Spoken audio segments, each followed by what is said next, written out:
Hello and welcome to Sheer American. Today we're going to be looking at this Quince & Co yarn. This, like most Quince & Co products that I purchase, is made from 100% American wool. I'm super excited to play with this yarn. This is in the color Peaks Fairy, and it's a fingering weight yarn. It comes with 221 yards per 50 gram hank, and as most of the yarns that I've been reviewing, this is hand wash on cool and lay flat to dry, but grown, spun, and dyed in the USA. That's what we love to see. This yarn has a beautiful bounce to it and is nice and almost elastic in the way it's spun.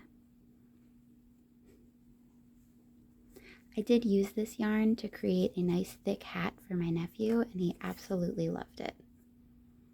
So let's ball this up, grab a hook, and see how it looks.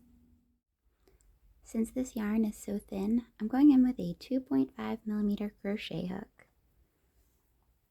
My goal is to make a 4" by 4" sample swatch so we can see how this yarn performs.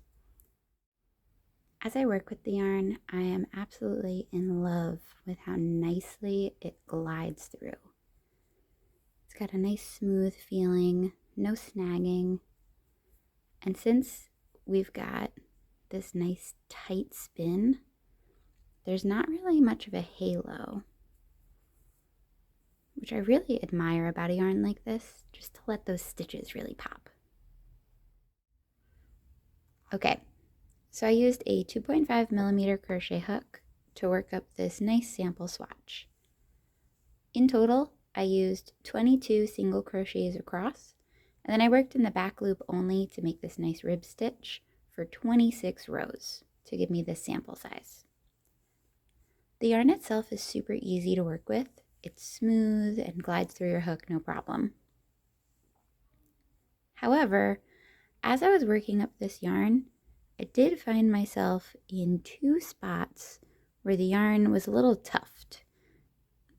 You can see it's kind of loses its spiral there, and then on the back side it happened once too. So it's two separate spots in this small amount of yarn. So I mean, that could just be by chance from the skein that I got, but that's kind of a negative. If I'm making a project, I like to have those stitches nice and even. That said, the yarn itself isn't too scratchy. It's got a nice wearable feel. It doesn't have that like itchy wool feel. It's ready to go, nice and cozy. So overall, I think this is a great yarn to use. However, because of the impurities in it, I can only really give it like a 3 out of 5. However, this is a yarn that I will still use very often, especially for hats, since it has that nice wearable texture.